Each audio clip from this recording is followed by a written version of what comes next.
estamos a las puertas de un ciclo agrícola. Hay diferentes informaciones, Luis. Unos dicen debimos de haber sembrado hace 2 semanas. Otros dicen hay que esperar que el invierno esté suficientemente avanzado para que la humedad de la tierra esté. Porque al final esto se traduce, dijéramos, en una producción muy baja o en una pérdida sustancial. ¿Cuál es la posición de la gremial que tú representas? ¿Cuál es la mejor época para empezar el ciclo? Sí, nosotros tenemos aproximadamente 5 años de venir recomendando ya no sembrar en mayo. Ya sembrar en mayo ya no es una alternativa por esta situación del cambio climático. Nuestra recomendación que hemos dado desde el mes de marzo, venimos recomendando eso, no sembrar en mayo, sino que sembrar hasta la segunda semana del mes de junio. ¿Por qué? Porque el invierno, por ejemplo, según el Ministerio del Medio Ambiente, dice que el invierno se inicia a finales del mes de mayo. Según el NOAA también dice lo mismo. Entonces nuestra recomendación está un poco atinada en relación al Ministerio del Medio Ambiente y en relación al NOAA, y los ha dado resultados en los 4 años anteriores. Entonces esperamos también que este año los dé el mismo resultado. ¿Y estas son reglas para todo el país o está, dijéramos, estratificado en algunas zonas occidental, central? Recordemos que la zona de occidente, la zona para central y central siembran ahorita. Oriente, una pequeña parte de Usulután es que siembra ahorita en mayo, digamos, pero la mayor cantidad de Oriente siembra en postrera. Entonces esa recomendación va para el resto del país, a excepción de Oriente, que no siembra prácticamente. Ahora, estábamos diciendo de que va a haber en la segunda quincena de julio una especie de sequía. ¿Qué pasa en los que ya sembraron? ¿Cómo va a afectar esa o no va a haber? Sí, es la canícula que año con año se da. Si la planta, digamos, si sembraron ahorita en mayo, la planta va a estar demasiado grande, va a estar floreando o giloteando, y entonces eso es más perjudicial para la planta. Entre más pequeña le encuentre la sequía, es mucho más resistente la planta. Hay una gente que dice que nosotros también consumimos transgénitos, ¿es cierto esto? Sí consumimos, pero no producimos. ¿Cuál es la diferencia? La diferencia es que el producto importado, una buena parte de los productos importados son transgénicos. ¿Por qué? Porque México produce con transgénico, Estados Unidos produce con transgénico. El transgénico es la semilla genéticamente modificada, y nosotros lo que producimos es semilla certificada. Ahora, ¿es más productivo uno que el otro?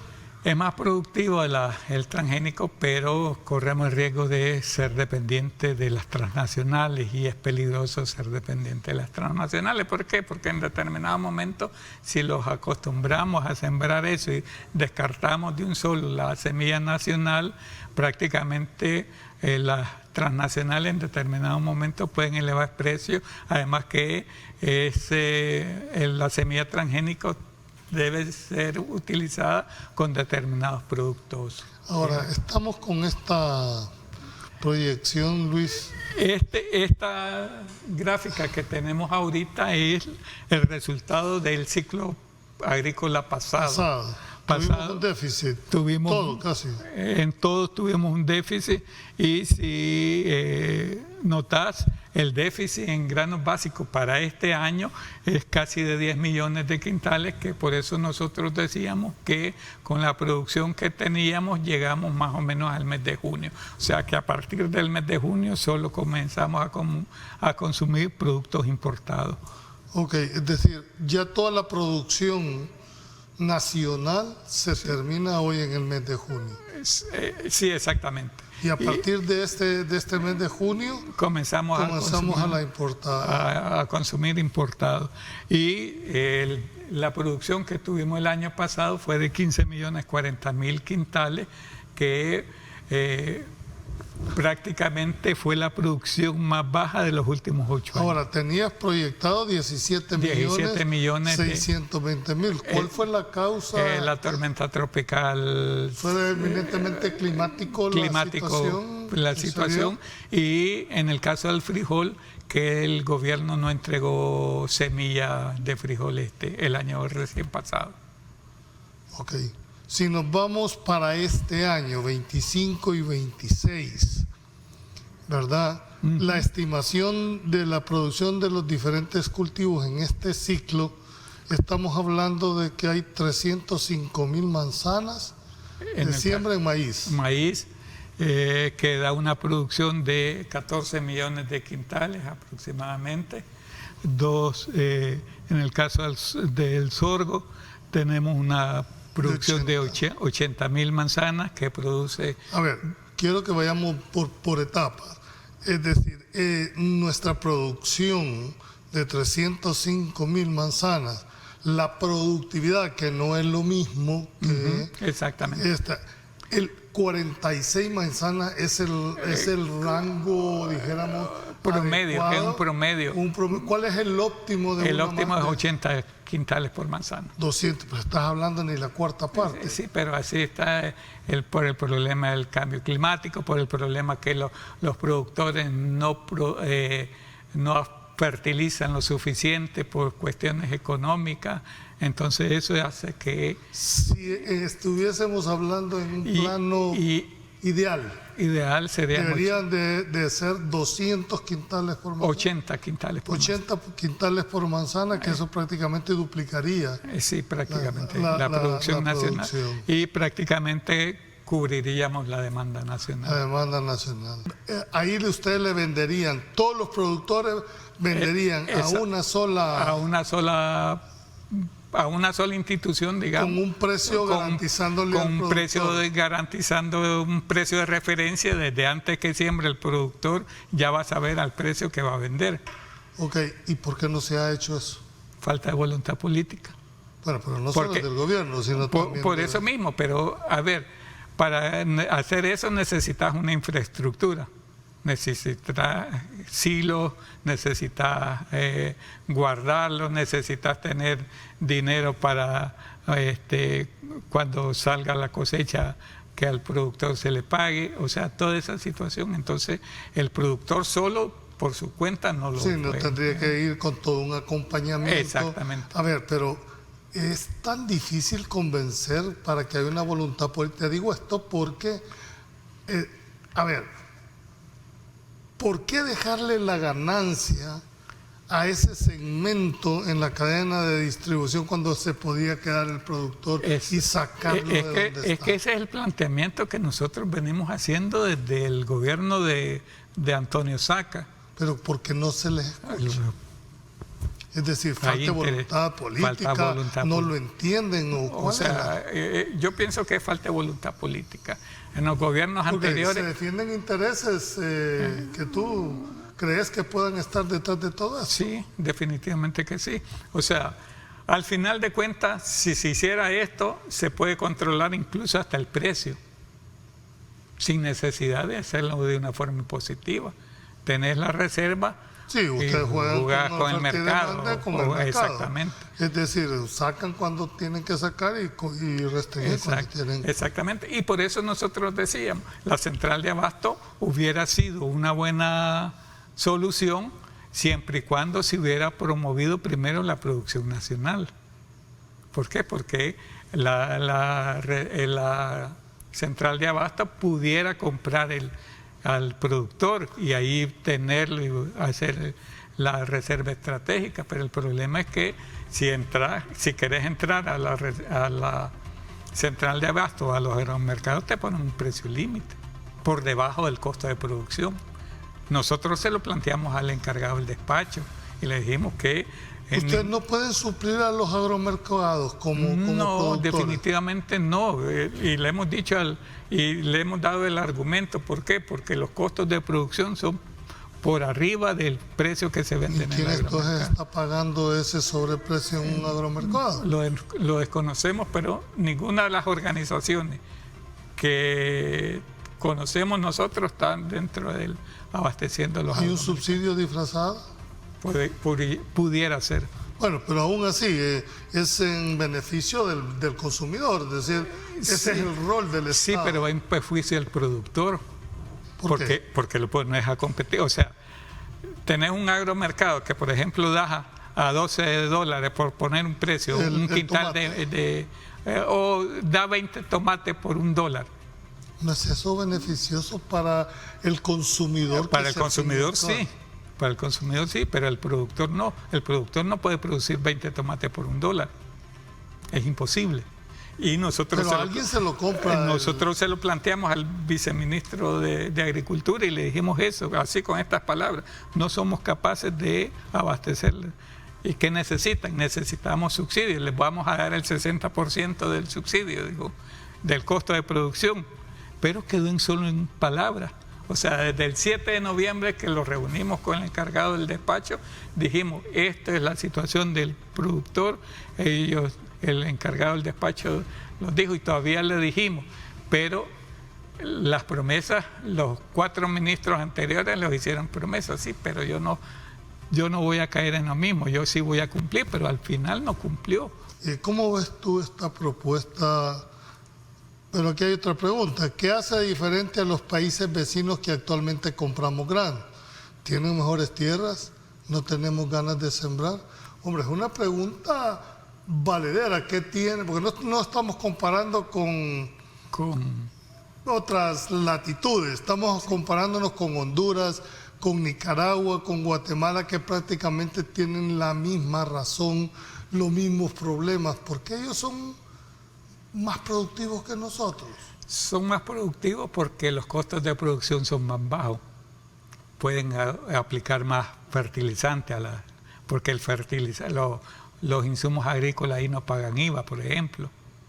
Y al no pagar IVA tienen posibilidad de comprar más fertilizante y abonar las tierras No porque sean más eficientes, me querés decir.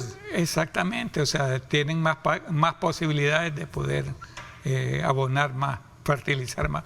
¿Y qué garantiza una buena producción? Una semilla de calidad y una buena fertilización. Si cumplís eso, tenés una buena producción. Ok, regresando al punto, el tema del salario mínimo ha dado mucho de qué hablar. De hecho, hay una propuesta que está siendo discutida en el Consejo Nacional del Salario Mínimo, y es el hecho de que hay una propuesta gubernamental del 12%, que esto va a afectar tanto a la industria, al comercio, como al campo. ¿Cómo ven ustedes este primer? Nosotros hace algunos meses discutíamos con otras organizaciones, entre ellas el Centro de la Defensa del Consumidor, la propuesta que ellos tenían. Les decíamos que la propuesta que ellos tenían, que era el 25%, era justa. Y el Centro de Defensa del Consumidor tenía una propuesta del 25%. El 25%. Y nosotros le dijimos que por cuestiones de justicia ellos estaban en lo cierto, pero que el sector agropecuario no puede asumir un aumento del salario mínimo. ¿Por qué? Porque ya vimos que los costos de producción están por arriba de las ventas. Dice una pregunta, según estoy viendo no hay buenas proyecciones, pero aparte de los incentivos que el gobierno dará en el aumento al salario, ¿qué más faltaría para que nuestra producción agrícola crezca? Lo que estamos diciendo es que los incentivos que el gobierno da no son suficientes. O sea, que bajamos de 150 que daba en el paquete agrícola, bajamos a 75 y con la agravante que esos 75 tenés que pagar el IVA porque que llegas al agroservicio y te cargas. O sea que al final de esos 75, 9 regresan al gobierno a través del IVA. De los 4 productos que daban en el paquete, ahora solo puedes tener acceso a uno. Si compras la semilla, no compras el fertilizante. Si compras el fertilizante... Pero todo esto es un solo paquete, porque no puedes tener semillas sin fertilizante. Exactamente, entonces por eso nosotros decíamos que 2 cosas. Uno, que el paquete agrícola, o si no quieren volver al paquete agrícola, que por lo menos tengan en la tarjeta el costo que costaba el paquete agrícola en primer lugar. En segundo lugar, que como es más fácil controlar, porque si te dan una tarjeta la puedes controlar, que a esa tarjeta le eliminen el IVA también o le exoneren para del que IVA, sea un para producto que más sea un producto. centrado. Ahora, me llama la atención cuando decís, sí nos parece que un 25% hubiese sido de justicia, decís. Sí. Pero normalmente la justicia no va aparejada con el valor derecho. Y te hago este planteamiento porque, a ver, ¿cuánto va a significar el impacto? No en el trabajador. Si estamos hablando de un 12%, en la práctica se traduce a un 24% para en el caso del empleador, porque él tiene que pagar vacaciones, aguinaldo, es decir, que no es cierto que sea un 12%. Exactamente, pero al final de cuentas nosotros estamos planteando como sector, no somos capaces de... Ni aún el 12% ni aún lo el van a 12%, poder aguantar ustedes. Pero, bueno, pero esto no es voluntario. Pues, por eso, o sea, al final, ¿qué se va a ver reflejado? La más baja producción. Al disminuir, ¿qué? Ahorita estamos, como no se ha aprobado, todavía estamos en esa proyección, pero hay gente que dice, si aprueban el 12%, posiblemente esa producción baje. Entonces, a ver, si nos vamos a los costos, no sé, de producción, si tiene ahí la lámina de los costos, para ver cómo impactaría, dijéramos, asumamos el 12%. Otros dicen que puede llegar al 20%, etcétera. Pero todas estas son especulaciones. Ok, aún así el salario mínimo, la inversión por manzana, en el caso, dijéramos, del maíz, es $1,069. Si le aplicáramos en este momento el 12% del salario mínimo, ¿cuánto impactaría en esto? más o menos en si se lo aplicamos no, pero serían 500 más o menos, que es el costo el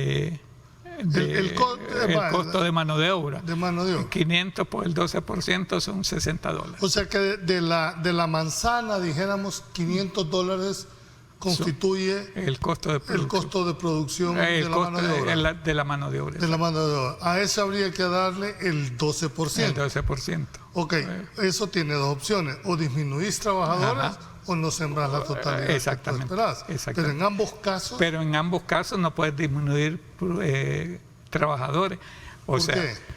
Porque son los que se necesitan para producir una manzana. O sea, necesitas 56 jornales para producir, sí o sí. Si querés reducir Si en lugar de los 56 jornales yo decido, para poder compensar este salario que no es voluntario, sí, ¿verdad?, exactamente, que lo lleve a 50, ¿no lo puedo hacer? Tenés que bajar la manzana.